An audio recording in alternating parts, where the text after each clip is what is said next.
Muy buenos días. Sean todos bienvenidos a la octava conferencia bajo la modalidad virtual organizada por la Escuela de Derecho sede Guayana, en esta oportunidad en conjunto con la Dirección de Posgrado también de la sede Guayana. Para nosotros es un honor contar con la participación en esta oportunidad del profesor Alejandro Rodríguez, quien es abogado egresado de la Universidad Católica Andrés Bello. Es profesor de Derecho Penal Económico y Derecho Penal Internacional en la Universidad Católica Andrés Bello, tanto en su sede de Caracas como Guayana. Tiene maestría en Derecho Penal Internacional por la Universidad de Granada, España, especialización en responsabilidad de la empresa y compliance por la Universidad de Salamanca, España, estudios en ciencias criminales y dogmática penal alemana en la George August Universität Göttingen, Alemania, autor de 14 libros, entre ellos Criminal Compliance, Cumplimiento Normativo Penal y Derecho Penal Económico, y además es miembro de la Asociación Mundial de Compliance. A continuación, pues le doy la palabra al profesor Alejandro Rodríguez para dar inicio a la temática de hoy, que son tipos penales y compliance en la Ley Orgánica de Precios Justos. Bienvenido, profe. Muchas gracias. Muy buenos días a todos los que están conectados y conectadas.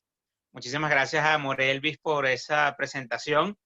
Y antes de comenzar, por supuesto, expresar mis palabras de agradecimiento para la Universidad Católica Andrés Bello, en su sede Guayana, tanto la Dirección de Posgrado como la Escuela de Derecho, por esta cordial invitación que me han hecho para estar con ustedes a través de esta vía virtual para hablar de la temática tipos penales y compliance en la Ley Orgánica de Precios Justos.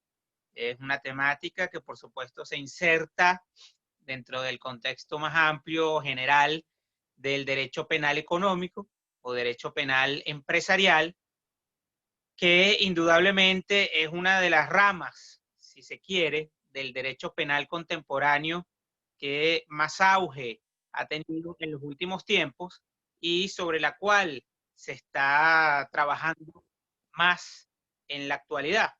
De allí la relevancia del tema, pero también la relevancia de esta temática viene dada por el hecho de que ese concepto de compliance que hoy por hoy forma parte de ese derecho penal económico o derecho penal empresarial al que me acabo de referir, es un concepto no demasiado conocido todavía en nuestro país, en Venezuela, y por lo tanto es importante insistir en esta temática de compliance para que efectivamente pueda continuarse el estudio y el desarrollo de la temática que conocemos entonces como compliance o como criminal compliance, para hacer una referencia más específica al carácter penal de las normas que tendrían que estar cubiertas respecto a esa idea de compliance o de cumplimiento normativo. Entonces vamos a ver, y es uno de los objetivos de la conferencia del día de hoy, que en la Ley Orgánica de Precios Justos ya contamos con una norma que hace una referencia, una alusión a la temática de compliance y que por supuesto teníamos que mencionar, o es ineludible hacer referencia a ella al hablar de esta ley y de los tipos penales que están contenidos en esta ley, que por lo demás también son de mucha relevancia. Y de hecho, vamos a iniciar esta conferencia con la diapositiva que están viendo ahora en pantalla. Y es que esta pandemia de COVID-19 nos ha mostrado diferentes cosas, nos ha dejado muchos aprendizajes en distintos órdenes, el orden sociológico, por supuesto, sociológico, psicológico, pero también en el orden político y, por supuesto, jurídico. Y una de las cosas que ha demostrado o que nos ha puesto en evidencia nuevamente esta pandemia es algo que ya sabíamos, pero que nunca está de más que nos lo recuerden, ¿no? Y creo que es una buena manera de iniciar esta conferencia, que es el hecho de que es una posibilidad, es una realidad, y no podemos llamarnos entonces a engaño en ese sentido, que los consumidores y usuarios, vale decir, las personas que requieren de la prestación de servicios o del consumo de bienes, pueden estar sujetos a la vulneración de derechos fundamentales como usuarios y receptores de servicios y de bienes, a pues, situaciones donde efectivamente el comportamiento de los prestadores de bienes y servicios no es el adecuado, por decirlo menos. Por decirlo más, es ilícito, es incluso en ocasiones delictivo.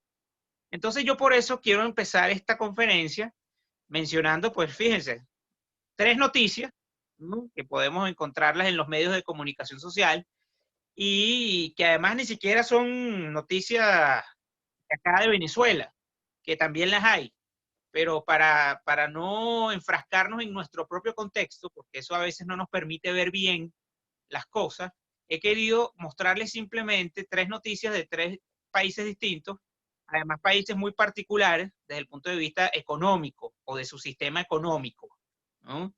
Entonces, fíjense, tenemos una primera noticia en Japón, donde se nos hablaba de que Japón castigará con cárcel la reventa de cubrebocas. ¿Mm? Sí, es algo que ha ocurrido, no solo en Japón, en muchos países, acá también lo vivimos, que una vez empezó la pandemia o una vez que ya la gente se hizo consciente de lo que implicaba la pandemia y cuando ya se estableció la cuarentena en cada país, bueno, lamentablemente empezó a utilizarse la pandemia como un medio para lucrarse de manera ilícita, para, por supuesto, perjudicando a las personas que legítimamente aspiraban a poder acceder a un bien que, dado el contexto, era de mucha relevancia, y pues aprovechando eso ocurrieron situaciones, bueno, donde vimos los sobreprecios, el acaparamiento, etcétera, que son delitos como los vamos a ver propiamente contra los consumidores y usuarios y que están tipificados en la Ley Orgánica de Precios Justos, que es hoy por hoy la ley en Venezuela que hace referencia a esta categoría de delitos económicos que son los delitos contra los consumidores y usuarios. Luego vemos otra noticia en Estados Unidos, bueno, una gente que se dedicó a comercializar una pasta de rábano, promocionándola como un remedio para prevenir el coronavirus, cosa que por supuesto era mentira, era absolutamente falso, y bueno, las consecuencias que incluso eso podría acarrear para la salud de las personas, ¿no? Que bien sea porque tomen ese supuesto remedio y su salud se perjudique, o bien sea porque piensen que tienen una especie de inmunidad ante el COVID-19 porque están tomando esto y no se protejan adecuadamente y entonces contraigan la enfermedad. Entonces, ahí vemos también una afectación muy importante. Y bueno, otra noticia, también de Estados Unidos, entonces me disculpan, son 3 noticias, pero 2 países, Japón y Estados Unidos.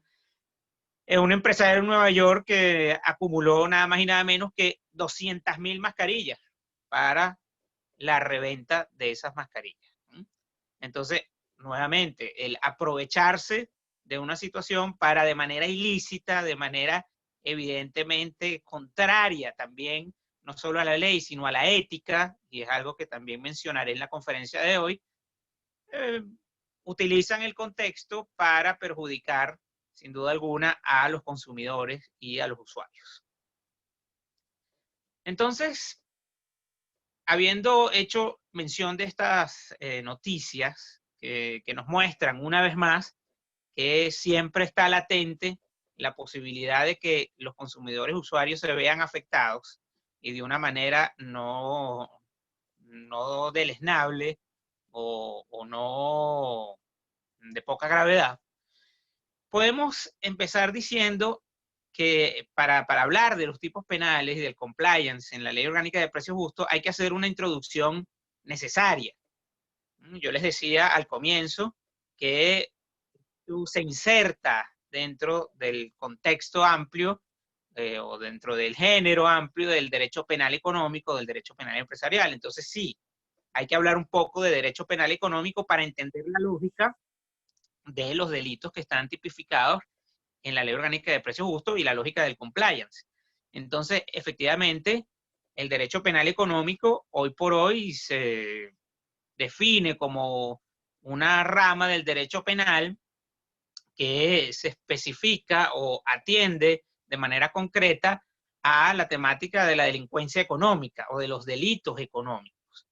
Por supuesto, cuando decimos delitos económicos, entonces también tenemos que hacer referencia necesariamente en esta introducción a la noción de orden económico, porque cuando hablamos de delitos económicos nos podemos preguntar, y es necesario preguntarse, qué bienes jurídicos o qué bien jurídico estaría siendo lesionado por estos delitos económicos, por este tipo de delitos. Si es que existe acaso un bien jurídico común a todos los delitos económicos, cosa que efectivamente yo creo que es así. Y es por ese motivo que yo hablo del orden económico como bien jurídico penal afectado o lesionado por los delitos económicos y que en definitiva es el que viene a darles una precisión dentro del derecho penal económico y del derecho penal en términos generales. Es el bien jurídico orden económico el que nos va a permitir, en definitiva, decir que esto es un delito económico y lo otro no es un delito económico. Y finalmente, en cuanto a esta introducción necesaria, también la noción de intervencionismo estatal en la economía. Claramente que hay que señalar que el derecho penal económico tiene una relación directa y muy evidente, muy fuerte, con el intervencionismo del Estado en materia económica, en la economía. En consecuencia, también es un aspecto a tener en mente, a tener muy presente. Y a ese respecto, y paso al punto 2 de la diapositiva, hay que decir que en cada país o en cada sistema económico que se maneje en cada estado, en cada país, siempre va a haber algún grado mayor o menor de intervencionismo del Estado en la economía. Podemos encontrar un mayor nivel de intervencionismo o un menor nivel de intervencionismo, pero lo que no vamos a encontrar, y esto algunos autores han dicho que es una ilusión de los liberales o una fantasía de los liberales, entonces lo que no vamos a encontrar, porque es una fantasía, es un sistema o una economía donde no exista en lo absoluto intervencionismo del Estado en la economía. Eso es imposible.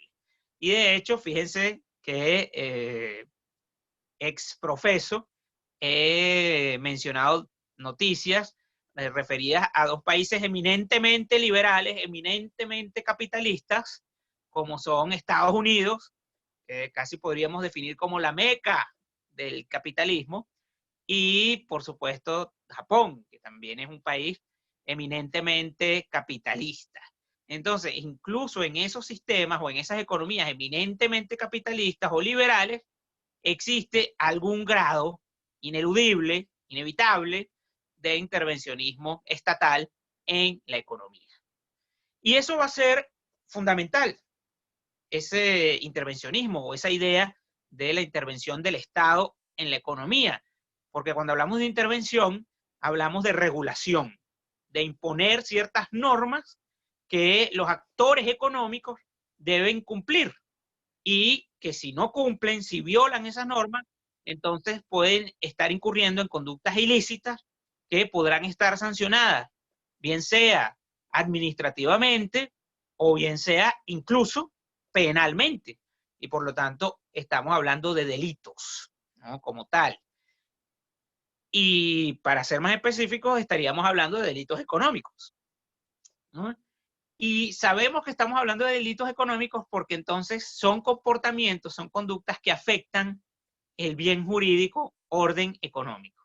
Ese bien jurídico que yo les mencioné hace poco, orden económico, efectivamente es lo que marca la pauta para que hablemos de delitos económicos. Y en consecuencia es necesario, por supuesto, definir ese orden económico, porque al respecto de los delitos económicos, del derecho penal económico, ha habido muchas discusiones. Por supuesto, ya les decía al comienzo que la materia de derecho penal económico ha tenido un auge extraordinario y hoy en día ustedes pueden encontrar una bibliografía enorme, vastísima, cuantiosa sobre el derecho penal económico, libros muy buenos además. Se me ocurre, por ejemplo, mencionarles el libro del profesor alemán Klaus Tiedemann, un pionero del derecho penal económico, pero también les puedo referir a la obra Lecciones de Derecho Penal Económico y de la Empresa, coordinada por el profesor español Jesús María Silva Sánchez, ¿no? También es un texto hoy por hoy de referencia.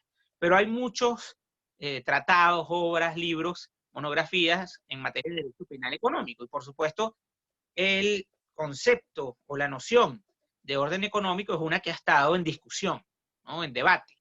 Por lo tanto, ustedes podrían encontrar diferentes conceptos del orden económico. Pero yo, en un libro que publiqué en el año 2011, que se titula Derecho Penal Económico, una aproximación, hice una propuesta de concepto de orden económico y es la que mantengo en estos momentos y les comparto acá en la diapositiva.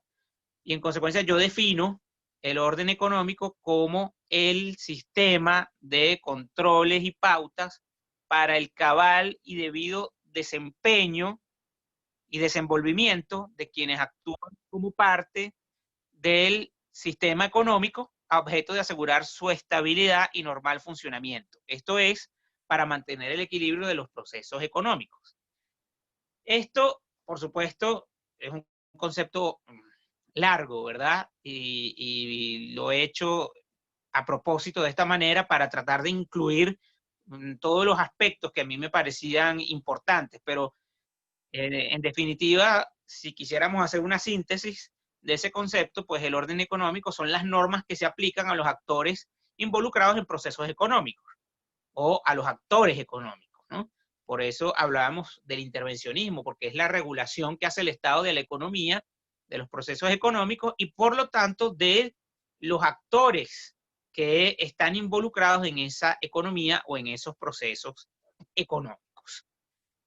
Entonces, los delitos contra los consumidores y usuarios, a la luz de ese concepto de orden económico, me parece, considero que pueden efectivamente ser entendidos como delitos económicos, dado que la provisión de bienes y servicios, sin lugar a dudas, que es parte de los procesos económicos propios de cualquier sociedad. Evidentemente que quienes se dedican a la prestación de bienes y servicios están actuando como parte esencial del sistema económico, son actores del proceso económico, de la economía, y por lo tanto ellos están sujetos a una regulación, que es parte de ese intervencionismo estatal en la economía, de manera tal que efectivamente a mí no me cabe duda que los delitos contra los consumidores y usuarios, que son los que tipifica la Ley Orgánica de Precios Justos, corresponden o pueden perfectamente subsumirse en la categoría de delitos económicos.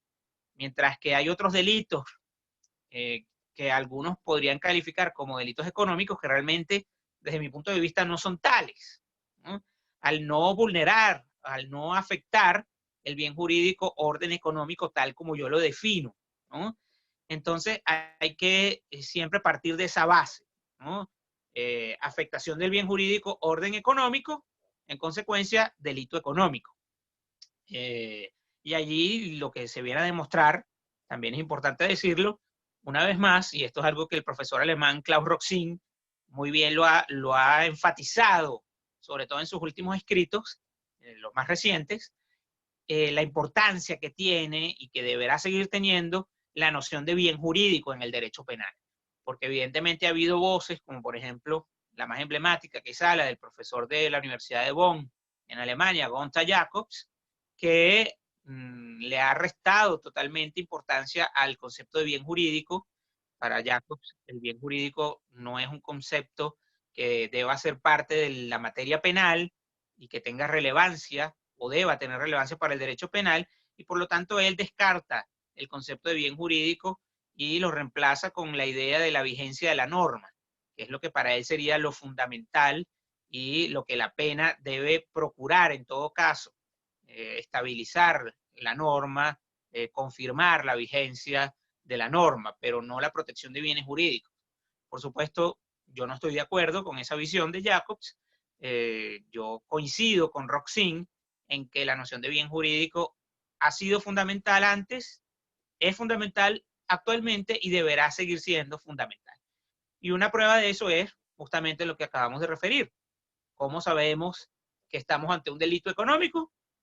Gracias al concepto de bien jurídico, porque solo será delito económico aquel comportamiento que vulnere o que lesione el bien jurídico orden económico.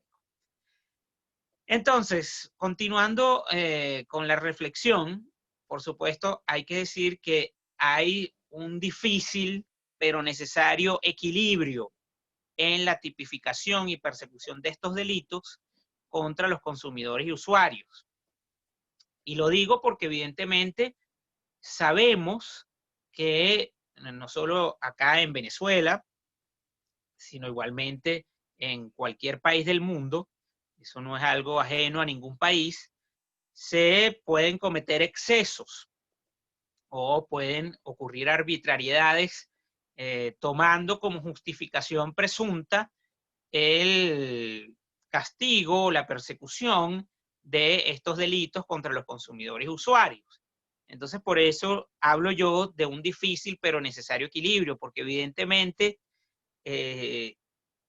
por una parte tenemos que es necesario que se castigue a personas que incurren en determinadas conductas que efectivamente vulneran gravemente a los consumidores y usuarios, afectan de una manera preocupante a ese bien jurídico, orden económico, poniendo incluso en riesgo la vida, la integridad y la vida de personas, de seres humanos, pero al mismo tiempo tampoco podemos incurrir en un exceso, ¿no?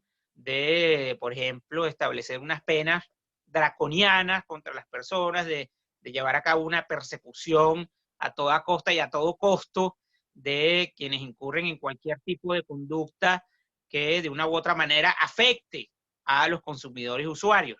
Entonces debe haber efectivamente un necesario equilibrio en la tipificación y persecución de estos delitos.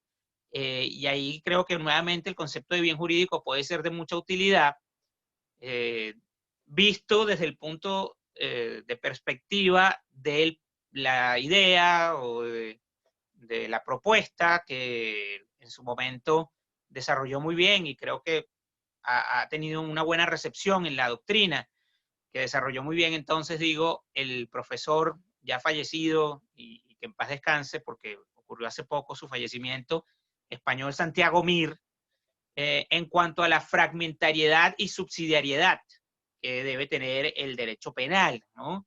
Fragmentariedad en el sentido de que solamente debe ocuparse el derecho penal de los más graves atentados a los más importantes bienes jurídicos, y subsidiariedad en el sentido de que el derecho penal solo debe actuar cuando el resto de medidas posibles, aplicables, resulten insuficientes o ya se haya demostrado que no son adecuadas para enfrentar una determinada situación. Entonces, creo que eso puede ayudar a llevar a cabo ese equilibrio que menciono, y entonces allí entra en consideración un aspecto particular de nuestro país, que es la constitución económica en Venezuela. Y cuando hablo de constitución económica, por supuesto, a lo que me refiero es a la regulación de la economía que se hace en la Carta Magna y que podemos encontrar en cualquier constitución de cualquier país, porque precisamente, como les dije anteriormente, en todos los países hay, en mayor o menor medida, intervención del Estado en la economía. Entonces, suele haber una regulación de la economía también a nivel de la Constitución, ¿no? En la Constitución económica. Entonces, hace referencia un poco al modelo que cada país decide adoptar en relación a la economía. Entonces, en el caso de Venezuela, por supuesto que hay esa constitución económica, hay una serie de artículos que empiezan en el artículo 112 de la Constitución, que se habla de distintos aspectos, y de hecho comienza en la Constitución Económica hablando de un principio de libertad económica. Por supuesto, el principio siempre va a ser la libertad económica, pero limitada por ese grado mayor o menor de intervencionismo estatal en la economía. Entonces, no voy a entrar en consideración, por supuesto, aquí porque excedería el tema de esta conferencia en la discusión de si el Estado venezolano tiene un intervencionismo estatal en la economía excesivo o no, o si debería ser menos intervencionista. Es un tema más político y más económico que realmente penal, ¿no? Entonces yo lo que sí quiero comentarles y compartir con ustedes es que tenemos un artículo en la Constitución, que es el artículo 114, que de alguna manera marca una pauta, ¿no? Porque la Constitución entendemos que es, de alguna manera, un libro donde están las reglas del juego, ¿no? Y es la Constitución que nosotros mismos nos hemos entregado o nos hemos dado, ¿no? Y es el concepto constitucional, ¿no? Entonces, el artículo 114 señala de una manera muy tajante lo siguiente: el ilícito económico, la especulación, el acaparamiento, la usura, la cartelización y otros delitos conexos serán penados severamente de acuerdo con la ley. Entonces, este artículo 114 está hablando precisamente de delitos contra los consumidores y usuarios y está pidiendo, está ordenando, es un mandato constitucional que sean castigados severamente. Entonces, bueno, ya eso de por sí sería bastante reglamentario, o es bastante reglamentario en cuanto a que una constitución llega al detalle de decir esto, pero por supuesto también marca una pauta en que, bueno, debe castigarse, ¿no? Deben sancionarse con severidad este tipo de delitos contra los consumidores usuarios y delitos económicos en términos más amplios incluso. Por supuesto, y afortunadamente, no entra la Constitución a decir qué significa severamente, ¿no? O qué tan severamente habría que castigar. Entonces, bueno, ahí hay un cierto espacio para jugar, si se quiere, con los marcos penales que se quieran establecer. Y de hecho, si hacemos un paneo por las penas que están previstas en la Ley Orgánica de Precios Justos, si bien es cierto, son severas, eh, no son tan severas como en definitiva podría admitirse en el ordenamiento jurídico venezolano, donde de acuerdo con la misma Constitución tenemos la posibilidad de establecer penas privativas de libertad de hasta 30 años. Alguien pudiera creer, leyendo el artículo 114, bueno, que las penas de estos delitos son de hasta 30 años. Afortunadamente no es así.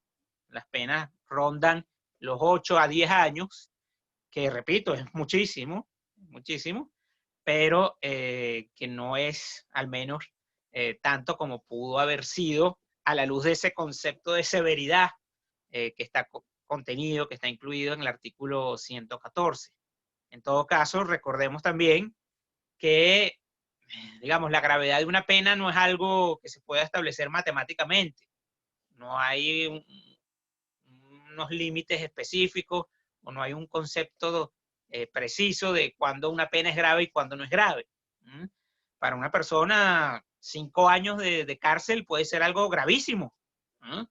Y varias veces he comentado en estos tiempos de cuarentena que he tenido la oportunidad de presentar algunas conferencias y he repetido y lo repito hoy también, que otra de las enseñanzas que nos deja esta cuarentena y esta pandemia es que estar encerrado no es fácil y estar encerrado no es algo agradable. Entonces, imagínense ustedes una persona que no está en su casa y que no puede llamar y pedir una pizza como nosotros, sino que está en una prisión, ¿no? Y que no durante unos meses, que es lo que llevamos nosotros apenas unos meses, sino durante años. Entonces, claramente que decir que una pena es más o menos grave es algo bastante relativo, ¿no? Entonces, continuamos y ya entrando más en el punto de los tipos penales en la Ley Orgánica de Precios Justos, y hay que decir que en la historia legislativa venezolana ha habido diferentes leyes que regulan el tema, ¿no? Desde las más antiguas, que yo no recuerdo porque soy muy joven, cuando existía algo llamado el INDECU, por ejemplo, luego INDEPAVIS, ahora se llama la SUNDE, ¿no?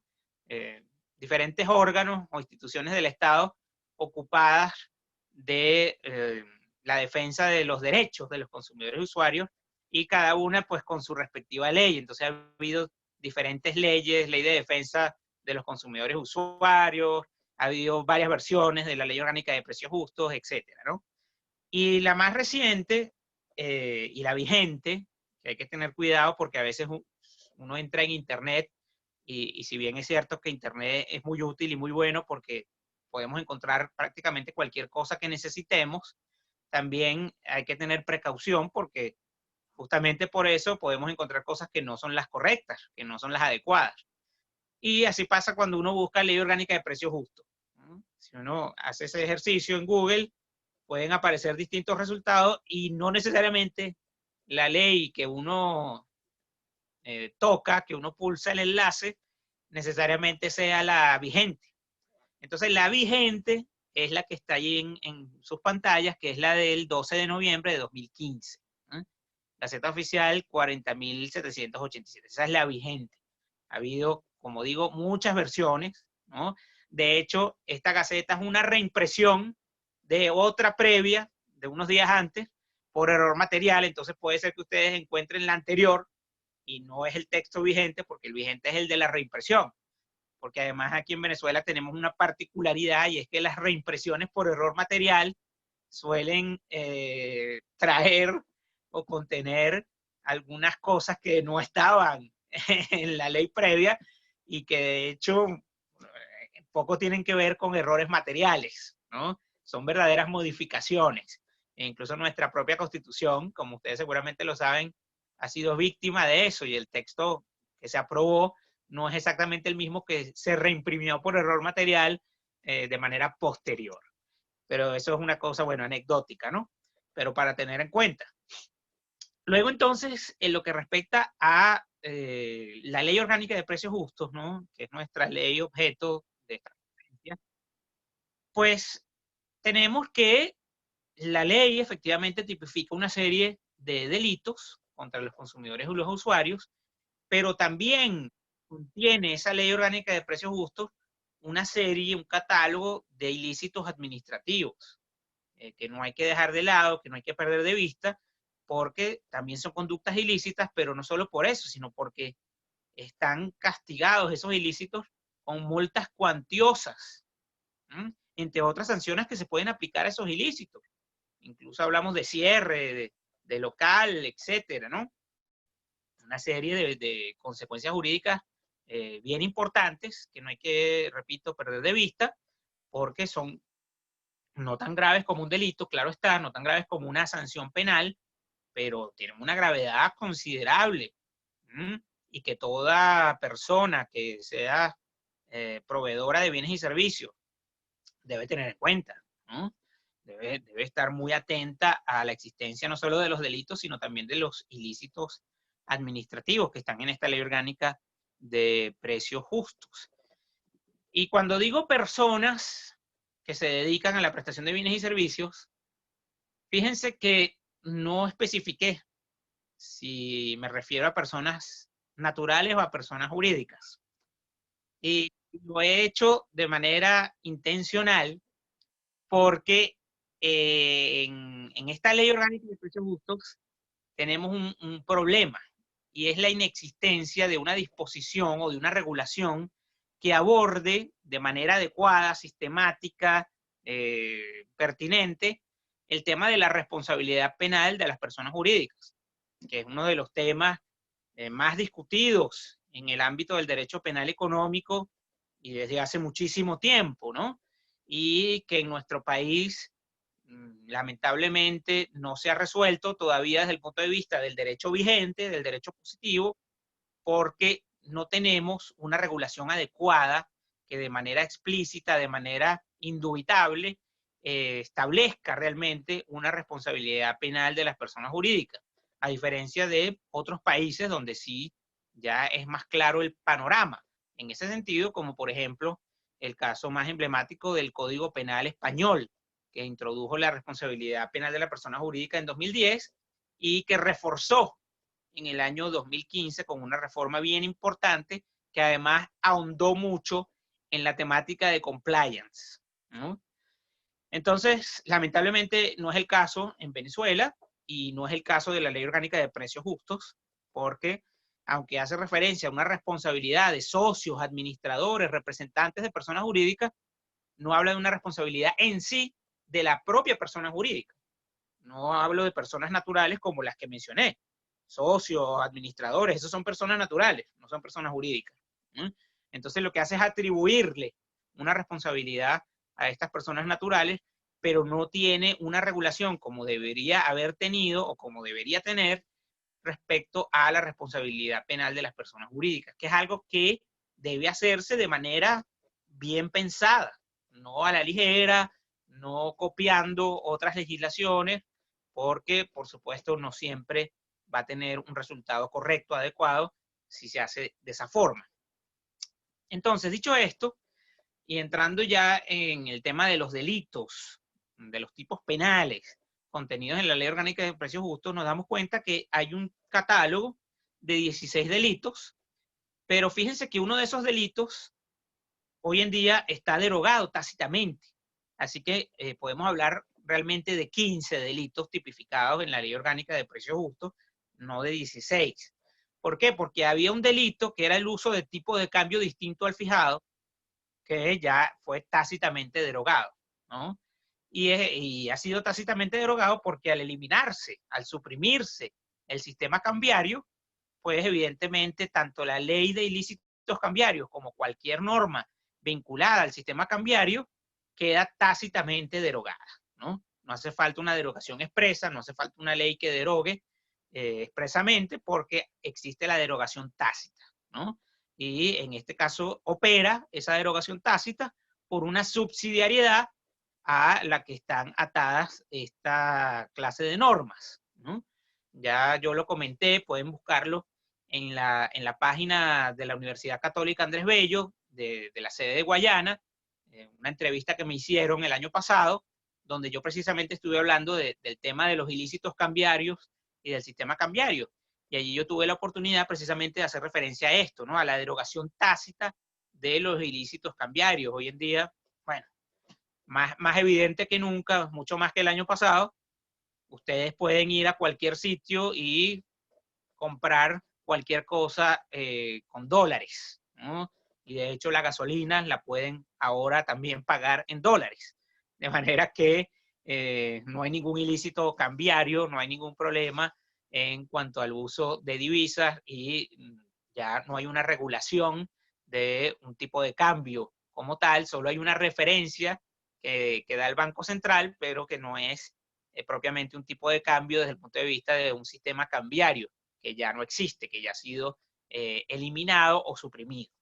Entonces nos quedan 15 delitos dentro de la Ley Orgánica de Precios Justos y por supuesto yo lo que pretendo con esta conferencia no es hacer un análisis vis a vis exhaustivo de cada uno de esos delitos, sino simplemente un bosquejo, ¿no? Y quizá detenerme en algunos elementos que me parecen llamativos de estos delitos, ¿no?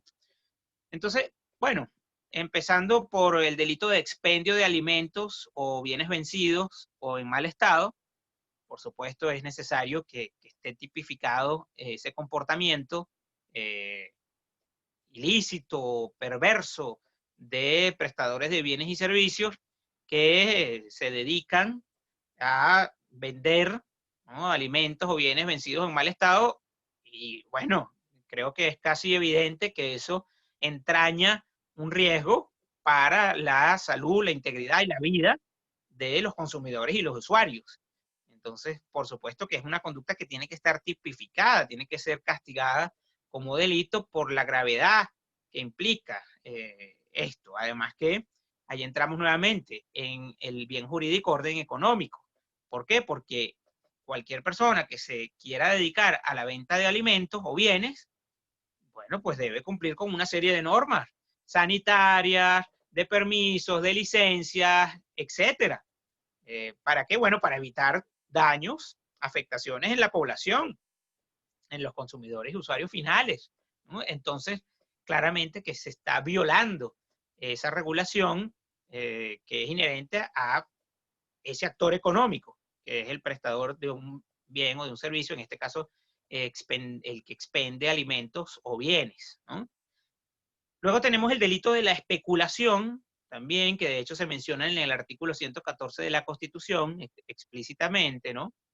Y bueno, por supuesto, la especulación es una conducta que hace referencia también a una situación que puede vulnerar de manera efectiva el bienestar general de la población, pero también las reglas del orden económico, las reglas o la regulación de la economía, de los actores económicos, porque nos habla de un margen de ganancia excesivo, grotesco, grosero, burdo, que por supuesto coloca el fin de lucro como finalidad última, independientemente de los medios que se utilicen para alcanzar esa finalidad.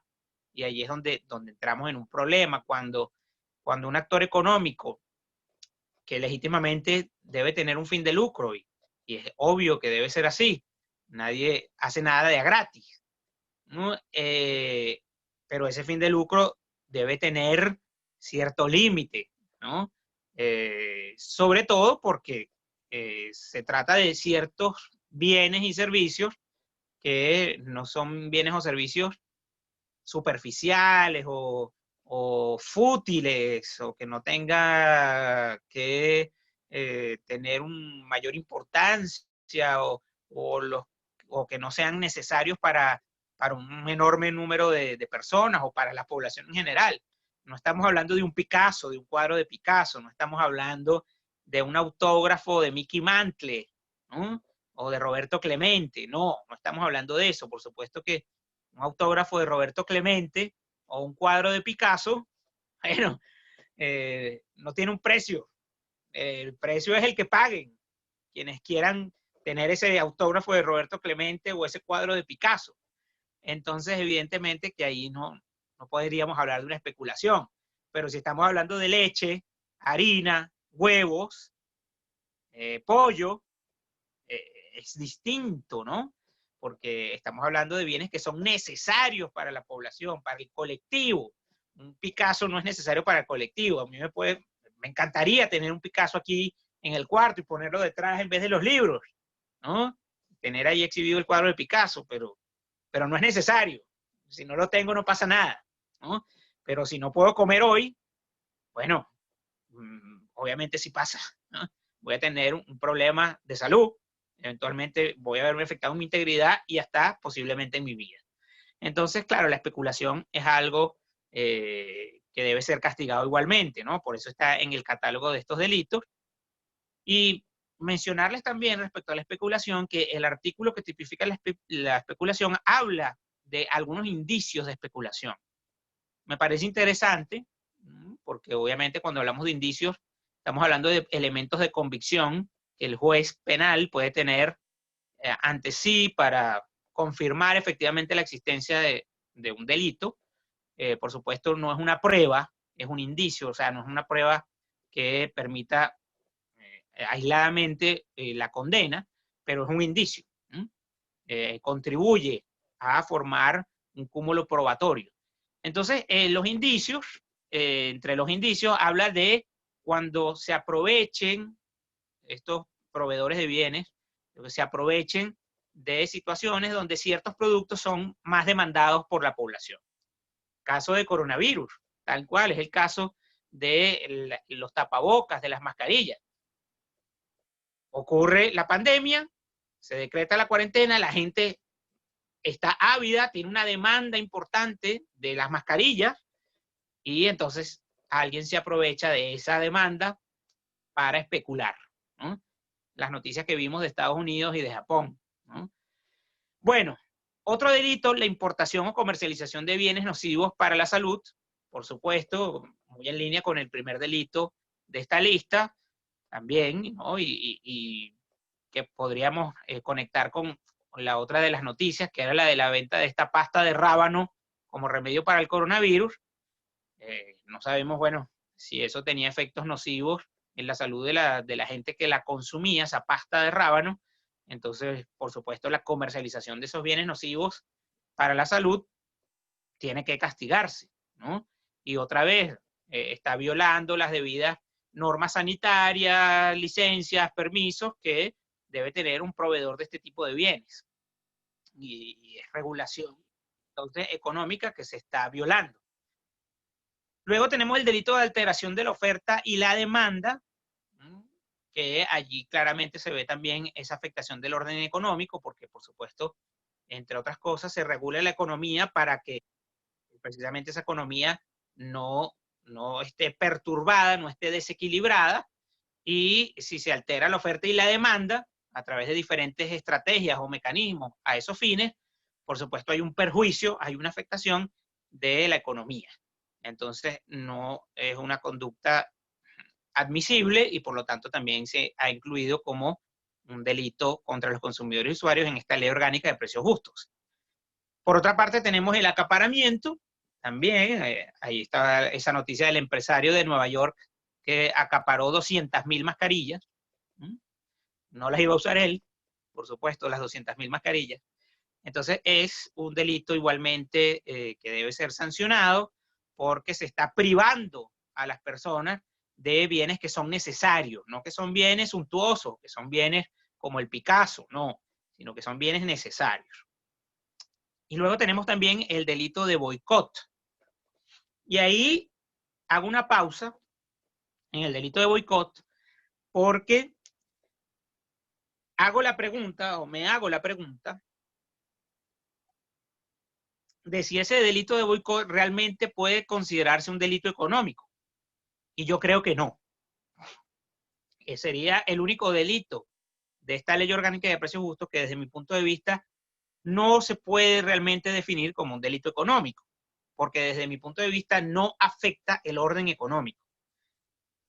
Y es que cuando leemos la tipificación que se hace en el artículo del boicot, que tipifica el boicot, nos habla de que quienes conjunta o separadamente desarrollen o lleven a cabo acciones, incurran en omisiones que impidan de manera directa o indirecta la producción, fabricación, importación, etcétera, serán castigados. Es decir, si por ejemplo yo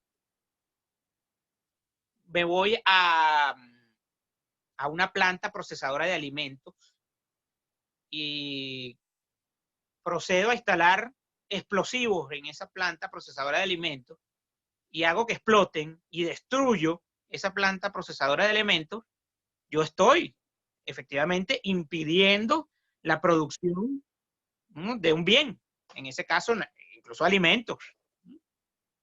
Pero es que acaso yo, en esa hipótesis, en ese ejemplo que les he dado, soy un actor económico. Yo estoy regulado como actor económico y es que acaso yo estoy involucrado en un proceso económico, como un particular que soy, un terrorista, si quieres llamarme, que he colocado esas bombas o esos explosivos y he hecho volar por los aires esa planta procesadora de alimentos. No, yo no soy un actor económico. Yo no tengo nada que ver con los procesos económicos y con la regulación de esos procesos económicos.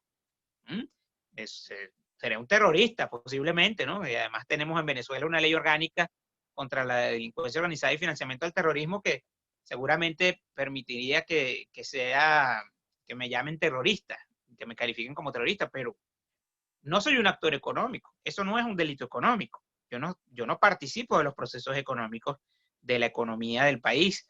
Entonces, desde mi punto de vista, ahí no se vulnera el orden económico como bien jurídico.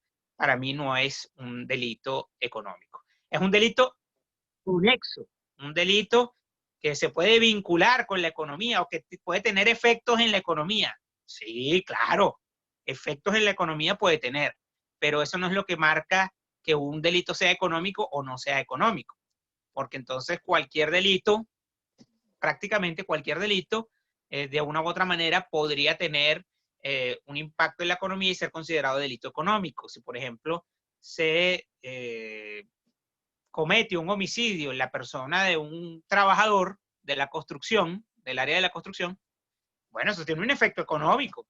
Desde muchos puntos de vista, era el sostén de familia, ya no va a poder darle el sustento a su familia, era parte de una obra en construcción que ahora se ve afectada también, hay un lucro cesante incluso de todo lo que pudo haber hecho durante su vida y generado económicamente ese sujeto. Entonces, eso no es lo que marca que un delito sea económico, el efecto en la economía, no.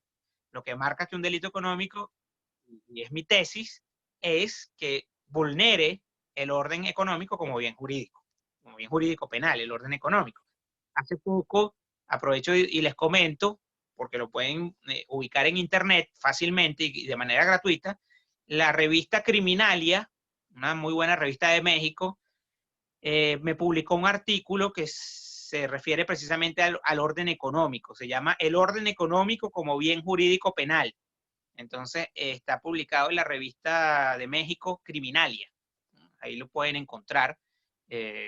Fue mi tesis de grado, mi trabajo final en Alemania, que tuve además el honor de que fuese mi tutor de ese trabajo, el profesor Cornelius Prittwitz, de la Universidad de Frankfurt, de la Universidad Goethe en Frankfurt. Entonces, continuando con el catálogo de delitos de la Ley Orgánica de Precios Justos, tenemos el delito de desestabilización de la economía, y ahí también hago otra pausa, porque esto sería, a primera vista, lo que Roxin llama un delito de tendencia interna trascendente o de intención trascendente, pero que en realidad es un agravante, porque cuando leemos el tipo penal de desestabilización de la economía, lo que nos dice es que cuando el boicot, acaparamiento, especulación, contrabando de extracción, usura, etcétera, procuren, ahí está la intención, el dolo, procuren la desestabilización de la economía, las penas contempladas se aplicarán en su límite máximo. Es decir, que claramente es un agravante, no es un delito autónomo. Así que en vez de 15 nos quedan 14 en la cuenta. Luego tenemos el delito de reventa. Por supuesto, también consiste en esa conducta ilícita, totalmente corrupta y contraria a la ética, de revender un bien, ¿no? Cuando se ha obtenido a través de ciertas prebendas o prerrogativas, y que además tiene unos límites y una regulación por parte del Estado, y se revende ese bien. Por otra parte, tenemos el condicionamiento. También es una conducta, bueno, yo te vendo 1 litro de leche, pero solo si compras una botella de vino. Bueno, habrá algunos que nos guste un poco ese combo, ¿no? Pero no se puede condicionar la venta de leche a que haya que comprar una botella de vino para poder acceder a ese bien esencial, necesario para la alimentación. Entonces el condicionamiento también es un delito. Contrabando de extracción, por supuesto, es otro delito, también que vulnera el orden económico, porque es aprovecharse de la regulación de ciertos bienes que tienen una fijación de precios para extraerlo del país y obtener una ganancia, un lucro, a costa de la pérdida para la economía de ese subsidio, de esa fijación de precios, de esos bienes. Luego, las usuras, ¿no? Los distintos tipos de usura, que es también el aprovecharse de manera arbitraria, excesiva, ¿no? Con sobrecuotas, por ejemplo, en el financiamiento o los créditos. La alteración de bienes y servicios también es otro delito donde vemos claramente que incluso la integridad física, la salud, la vida puede estar involucrada. El delito de difusión falsa, y ahí fíjense, estaríamos posiblemente ante la posibilidad de castigar a través de esta vía las llamadas fake news, que han estado tan en moda tan en tendencia últimamente, lo que en España llaman los bulos. Aquí que nos gusta más usar palabras en inglés, llamamos la fake news, ¿no? Entonces, sí, difusión falsa sería también un delito que le podríamos atribuir a esta gente de la pasta de rábano como remedio del coronavirus, ¿no? Algo falso, ¿no? Simplemente para vender. Y finalmente, un delito que considero que fue una decisión acertada en la Ley Orgánica de Precios Justos, que es la corrupción entre particulares. Ese delito no existía, de hecho no está en la Ley Orgánica contra la Corrupción, que debería estar allí, pero está en esta ley y es un delito muy importante que va de la mano y está en consonancia o es coherente con las tendencias mundiales del derecho penal económico contemporáneo, donde en países como España, como Francia, como Alemania, como Colombia incluso, se está castigando, se está sancionando no solo la corrupción pública, la corrupción tradicional que todos conocemos, sino incluso la corrupción entre particulares, ¿no? Porque efectivamente ha habido muchos casos, lamentablemente, donde se han producido actos de corrupción, pero no precisamente donde está el Estado involucrado, sino donde los involucrados, los implicados, son particulares. Y esto afecta especialmente al ámbito de las empresas, de las personas jurídicas, ¿no? Y por eso es tan relevante en el derecho penal contemporáneo. Y de hecho, eso me permite enlazar el tema de la corrupción con la noción de compliance, ¿no? Porque efectivamente la corrupción es quizá lo que ha venido a dar un impulso muy fuerte al tema de compliance a nivel global, porque precisamente los casos de corrupción que conocemos, casos desde los años 2000, como el caso Enron, como el caso Parmalat, como el caso WorldCom, entre otros, más recientemente el caso Odebrecht, por supuesto, que todos conocemos, y otros, el caso de la Volkswagen en Alemania, de Siemens también en Alemania, han demostrado, bueno, el alto nivel de corrupción de que son capaces las empresas.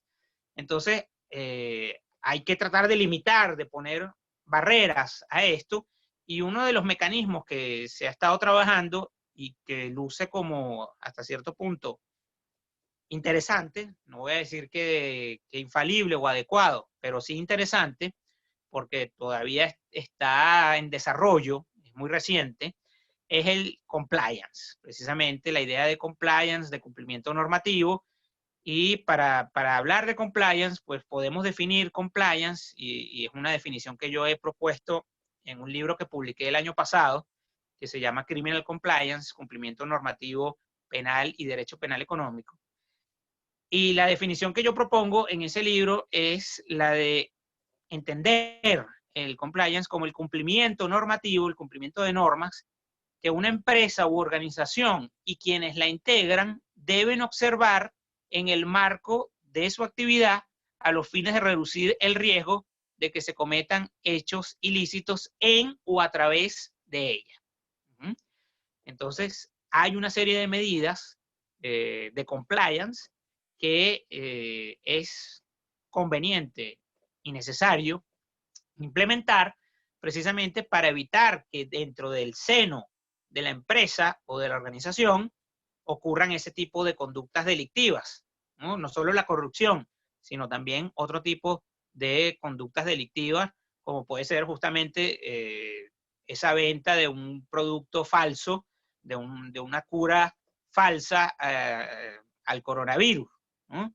Entonces, esa empresa que se dedicaba a esa venta de la pasta de rábano no tenía un adecuado compliance, evidentemente, ¿no? Y por eso incurrió en ese delito.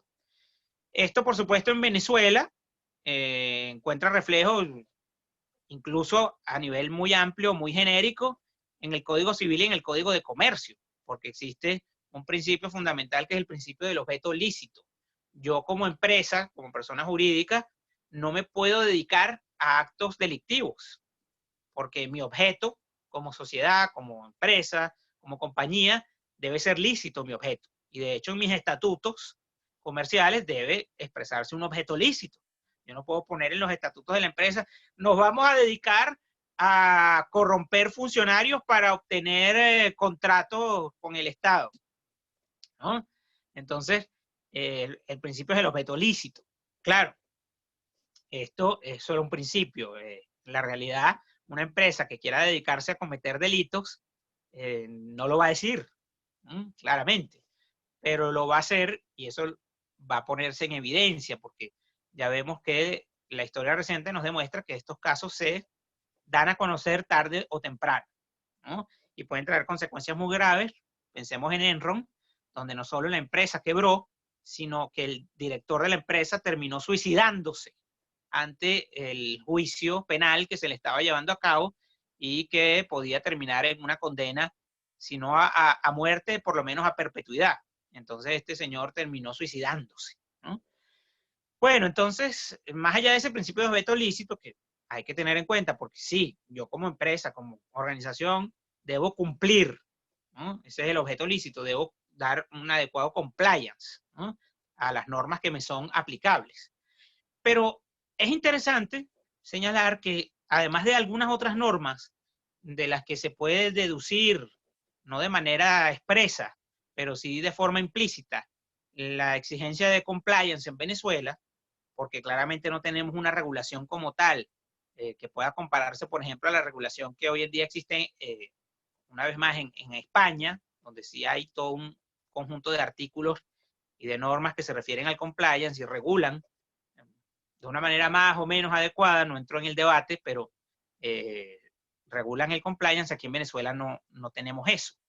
Sin embargo, hay algunas normas que sí hablan de una u otra manera del compliance y la Ley Orgánica de Precios Justos, nuestra ley, objeto de esta conferencia, sí tiene la norma de todas las normas que hay en el ordenamiento jurídico venezolano que más específicamente se puede vincular al compliance, que lamentablemente es una copia muy puntual, parcial, fragmentada de la regulación contenida en el Código Penal español. Y es darle efecto atenuante a las medidas eficaces, a la adopción de medidas eficaces para prevenir y descubrir los delitos que en el futuro pudieran cometerse con los medios o bajo la cobertura de la persona jurídica. Es el artículo 43, párrafo 2, numeral 4 de la Ley Orgánica de Precios Justos. Entonces, en esta ley, sí, cuando habla de medidas eficaces para prevenir y descubrir los delitos, eso es compliance. Es la definición que les compartí en la diapositiva previa de compliance, ¿no? Las medidas, los mecanismos que se pueden implementar en una empresa o en una organización para prevenir y detectar, descubrir los delitos que pudieran cometerse en o a través de esa empresa o de esa organización. Así que claramente la Ley Orgánica de Precios Justos hace referencia a la temática de compliance, no con una regulación adecuada, para nada, es totalmente parcial, referencial, casi anecdótica, si se quiere, y además una copia, uno no entiende por qué ni cómo ocurrió esto, pero una copia puntual de un numeral, de muchos artículos y muchos numerales del Código Penal español que se refieren a compliance, ¿no? Y bueno, que da un efecto atenuante, pero por supuesto es algo que, aunque sirve para hablar de compliance, no es lo idóneo y no hay, como dije antes, una regulación de la responsabilidad de las personas jurídicas como para que se justifique incluso la existencia de este artículo, porque allí se habla de la persona jurídica, pero es que en ningún momento en otro artículo de la propia ley se habla de responsabilidad de la persona jurídica como para justificar esta atenuante, ¿no? Entonces, bueno, por hermenéutica jurídica, lo que podríamos decir es simplemente que es un atenuante para las personas jurídicas que incurran en los delitos previstos en esta ley, porque son las que únicas que pueden responder por estos delitos, las personas naturales, ¿no? Así sean socios, administradores de la empresa, etcétera, pero son personas naturales y que podrán ver atenuada su responsabilidad si en la empresa en donde están insertados como personas naturales se ha implementado un programa de compliance.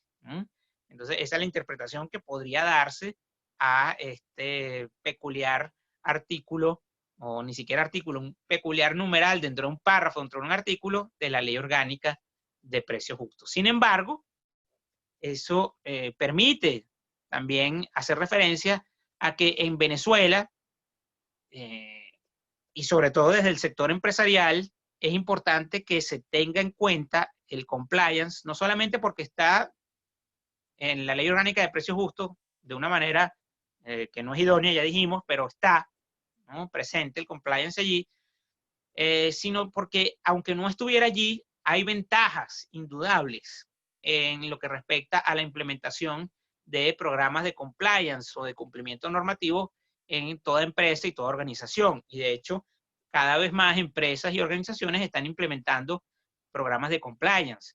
Incluso, por decir un ejemplo, en mi caso, yo que soy asesor jurídico del Comité Internacional de la Cruz Roja, que no es una empresa, es una organización y de hecho no tiene fines de lucro, y sin embargo tenemos una unidad de compliance y tenemos un código de ética, tenemos un código de conducta, tenemos toda una serie de medidas para evitar y detectar eventuales hechos ilícitos o delictivos que pudieran cometerse en la organización o a través de la organización. Entonces, fíjense que incluso en las organizaciones también es válido y conveniente tener un programa de compliance, más aún en una empresa que, bueno, puede estar sujeta, por supuesto, a muchísimos riesgos desde el punto de vista de comisión de delitos. Entonces, muy rápidamente, porque con esto voy terminando, comentarles que entre las ventajas que yo considero que tiene implementar programas de compliance en una empresa o una organización, y esto lo pueden encontrar en mi libro que ya les mencioné sobre Criminal Compliance, donde profundizo cada una de estas ventajas, pero para mencionárselas, ampliación de las capacidades de prevención de delitos, claro, es lo que se llama la autorregulación regulada. El Estado por sí solo difícilmente puede vigilar que todas las empresas, todas y cada una de las empresas cumplan con las normas. Entonces, las capacidades de prevenir delitos se amplían si los propios sujetos, o sea, las empresas, se regulan a sí mismas, ¿no? Y previenen ellas también los delitos, no solo el Estado, que por sí solo se le hace más cuesta arriba, ¿no? Entonces, se amplían las capacidades de prevención de delitos, representa una inversión provechosa. ¿Por qué? Porque, claro, yo como empresario tengo que pensar, ok, contratar un programa de compliance, crear una oficina de compliance, contratar una persona que se va a encargar de esto, que se llama el compliance officer o el oficial de cumplimiento. Me va a costar un dinero, pero ¿cuánto me va a costar no tener un programa de compliance y una unidad de compliance? Bueno, me puede costar, por ejemplo, como le pasó a Johnson & Johnson, la pequeña cantidad de 572 millones de dólares, que fue la multa que recientemente se le impuso en el año pasado a esta empresa Johnson & Johnson por el caso de los opioides en Estados Unidos. Entonces, creo que le hubiese salido más barato tener un buen compliance y toda una unidad de compliance que actuara de manera eficiente y eficaz que estos 572 millones de dólares, ¿no? Yo me conformaría con el 1% y puedo armar ese programa de compliance sin ningún problema. Entonces, es, por supuesto, una inversión provechosa. Luego, es una forma de reducir costes sociales, claro, por supuesto, porque se previenen las pérdidas del capital reputacional, ¿no? Una empresa que incurre en delitos va a perder imagen, va a verse afectada en su buen nombre, ¿no? Y quizá va a perder contratos, va a perder clientes, la gente no va a querer tener nada que ver con esa empresa, ¿no? Justamente por eso, porque se pierde el capital reputacional.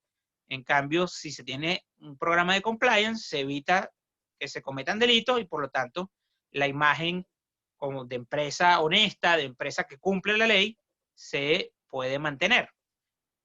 Es un mecanismo generador de confianza en los operadores económicos, muy de la mano con la ventaja anterior. De hecho, hoy en día, cada vez más, las empresas, antes de contratar o hacer negocios con otra empresa, le exigen que tenga un programa de compliance y solicitan que efectivamente eso sea así para poder negociar o contratar.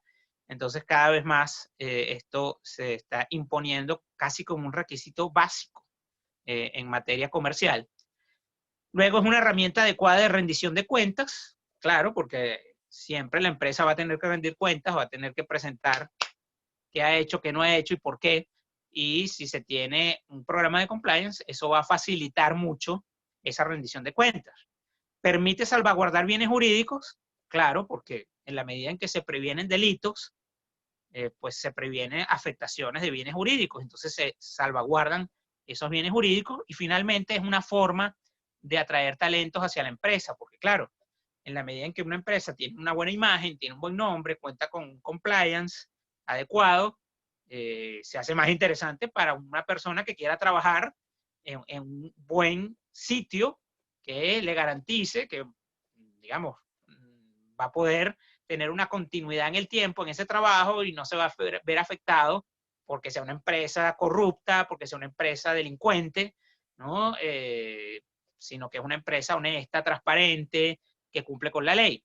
Entonces, eso atrae talento. Una persona talentosa va a preferir trabajar en esa empresa que en una empresa que cometa delitos, que no tenga una buena imagen, que no le interese cumplir con la ley. Entonces, estas son pues algunas de las ventajas que uno podría identificar en cuanto a la implementación de programas de compliance en una empresa o una organización. Y repito, es parte, aunque no idónea, pero es parte también de la regulación que hoy en día tenemos en la Ley Orgánica de Precios Justos vigentes.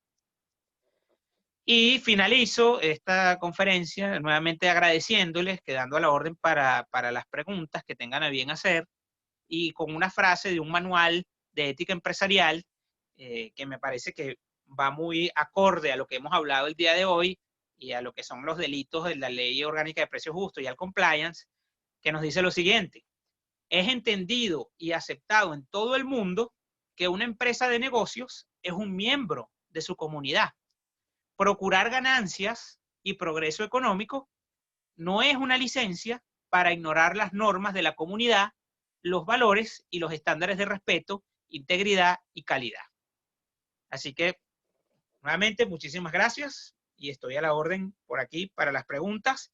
Creo que la mejor forma sería que nuestra estimada Morelvis pueda recoger las preguntas que se han hecho en el chat. Yo tengo dificultad para ver el chat en este momento, entonces si Morelvis de viva voz, utilizando el micrófono, puede leer esas preguntas, yo con gusto las puedo responder. Sí, profe. Bueno, agradecida por su participación en esta conferencia. Vamos a dar inicio entonces a la ronda de preguntas. Por acá en el chat tenemos una pregunta. No sé si hacer lectura o si les doy la palabra, van levantando el icono de la manito y yo les voy dando la palabra. De momento tenemos una pregunta. Voy a habilitarle el audio a Javier Marcano para ver si nos las quiere decir a viva voz. Ok.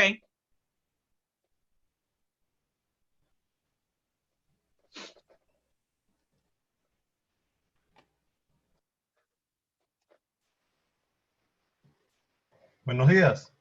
Hola, buenos días. Buen día, profesor. Muchísimas gracias por su tiempo. Excelente ponencia, muy interesante.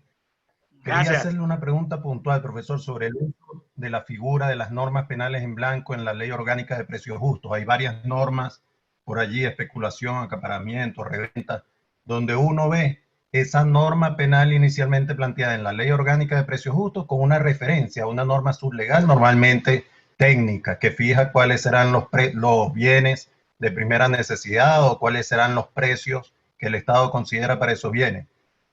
¿Cómo ve Correcto. usted el uso de esas normas penales en blanco desde el punto de vista del compliance? ¿Lo ve favorable? ¿Lo ve negativo? ¿Qué experiencia tiene usted sobre ese tema? Muchísimas gracias por su tiempo, profesor, y por sus aportes.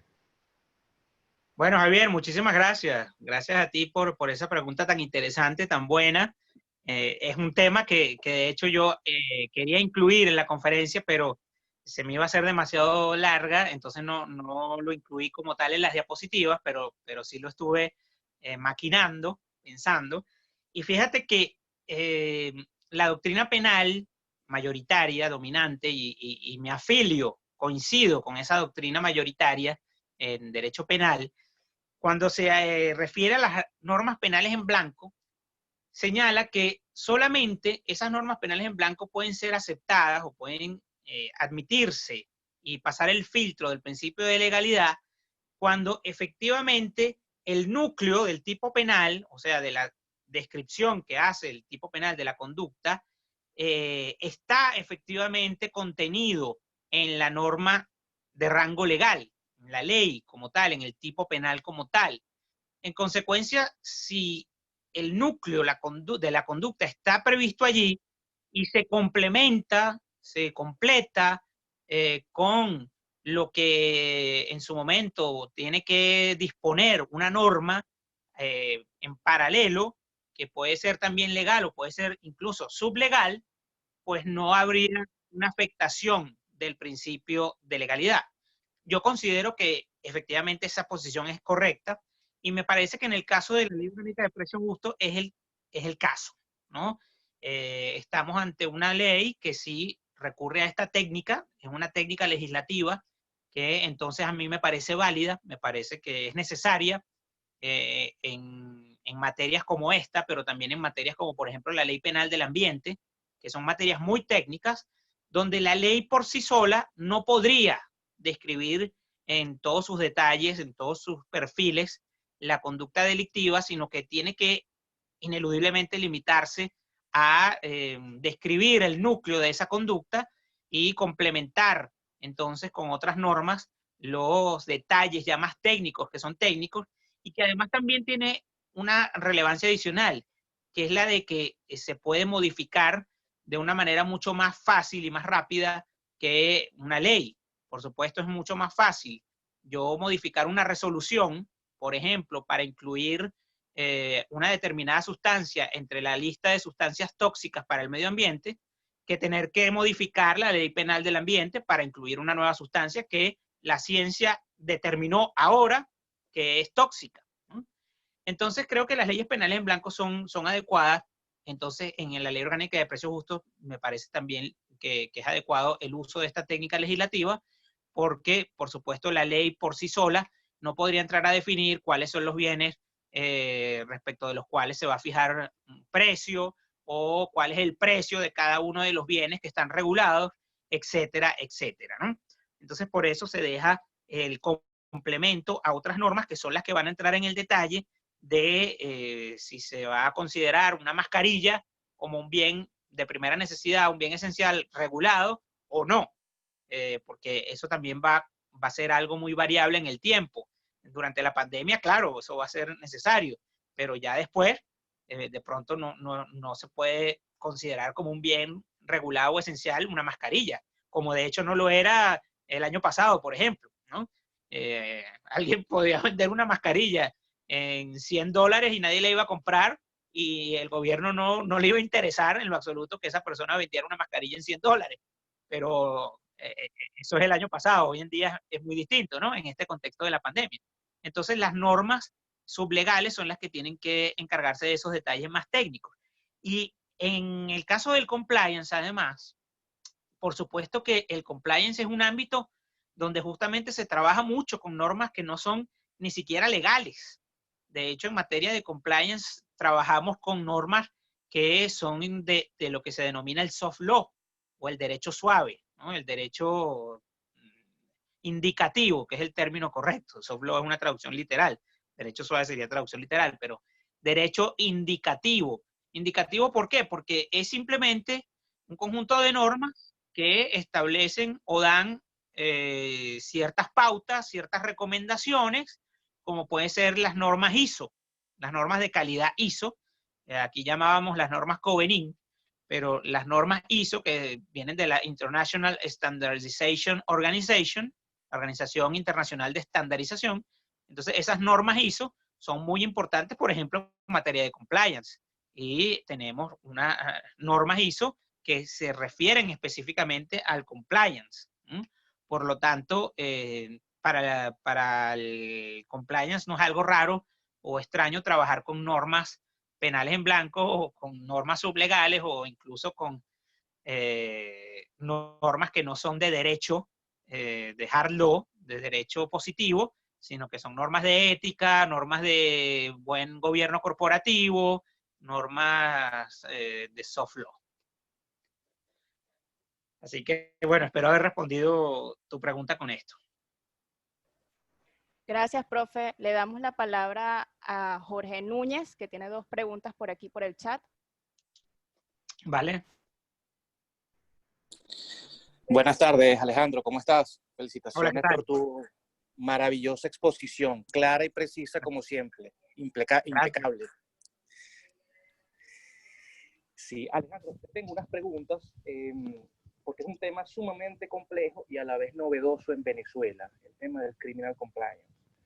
La primera es, ¿se puede hablar de criminal compliance sin responsabilidad penal de las personas jurídicas? Claro, hago esta pregunta porque el origen de esta figura, al menos históricamente en Estados Unidos, siempre ha estado asociado a las personas jurídicas, a su responsabilidad penal. Correcto. La segunda pregunta es, cuando en juicio se discute la eficacia de la implementación del programa de cumplimiento, ¿quién tiene la carga de la prueba en alegar y probar esto? ¿La fiscalía, en sentido de que no se cumplió, o la defensa, en el sentido de que sí se cumplió y debe aportar entonces la documentación que acredite la eficacia de dicho programa? Básicamente son esas 2 preguntas que quisiera hacer. Muchas gracias. Bueno, Jorge, un placer. Te agradezco tu conexión en esta conferencia y gracias por las preguntas muy buenas e interesantes también que planteas. Efectivamente, en cuanto a la primera, yo he sostenido en mi libro sobre Criminal Compliance que no es necesario que esté prevista en la legislación del país de que se trate la responsabilidad de las personas jurídicas para que sea necesario y conveniente hablar, y no solo hablar, sino implementar todo lo que tiene que ver con el criminal compliance. Y lo digo porque efectivamente que exista o no la responsabilidad de las personas jurídicas, quizá puede ser un detalle para darle mayor fuerza o mayor impulso al tema del compliance. Pero aunque no esté prevista esa responsabilidad de las personas jurídicas penal, esa responsabilidad penal, es de mucha relevancia el compliance. Aquí mismo en Venezuela, que desde mi punto de vista no tenemos una regulación, hay quienes dicen que sí, que aquí ya existe la responsabilidad penal de las personas jurídicas, pero eso es un poco ilusorio para mí. Yo considero que aquí no está prevista como tal la responsabilidad penal de las personas jurídicas y el Código Penal tendría que ser el que lo establezca así, el que regule la responsabilidad penal de las personas jurídicas y no lo hace actualmente. Entonces, incluso, repito, en nuestro país es importante el compliance porque una empresa que cometa delitos o que en su seno o que persona en la empresa o a través de la empresa cometa delitos, por supuesto pone también en riesgo a la propia empresa, a la persona jurídica, no solamente porque hay sanciones administrativas que sí son indudablemente aplicables a la empresa, sino también porque hay un tema de capital reputacional y de una posible pérdida de ese capital reputacional que puede estar en juego, evidentemente, por lo que dije un poco en la conferencia. Si una empresa permite que se cometan delitos a través de ella, bueno, va perdiendo imagen, va perdiendo confianza de los operadores jurídicos, de los operadores económicos, y por supuesto va a ser una empresa que no va a ser confiable, o que no va a tener posiblemente posibilidades de hacer negocios con otras empresas de otros países que les van a exigir que tenga implementado un programa de compliance y no lo van a tener, y en consecuencia es de mucha importancia, ¿no? Es un tema también de lo que se llama el buen gobierno corporativo o la empresa de negocios responsable, el concepto que viene de Estados Unidos precisamente, como tú lo dices, Jorge, el compliance ha sido muy desarrollado en los Estados Unidos y viene de allá, y ese concepto de Responsible Business Enterprise, empresa de negocios responsable, RBE, es un concepto que se ha trabajado mucho y que tiene que ver, bueno, con la transparencia en la empresa, con la ética empresarial, y eso va mucho más allá de que exista o no exista una responsabilidad penal de las personas jurídicas en el ordenamiento jurídico de que se trate. Así que yo considero que sí, que el criminal compliance es necesario independientemente de que exista o no en la legislación la responsabilidad penal de las personas jurídicas. Y de hecho, el profesor español Enrique Basigalupo, en su libro sobre compliance, también hace esa referencia a que el compliance no debe entenderse como un concepto atado o vinculado de manera obligatoria a la responsabilidad penal de las personas jurídicas, ¿no?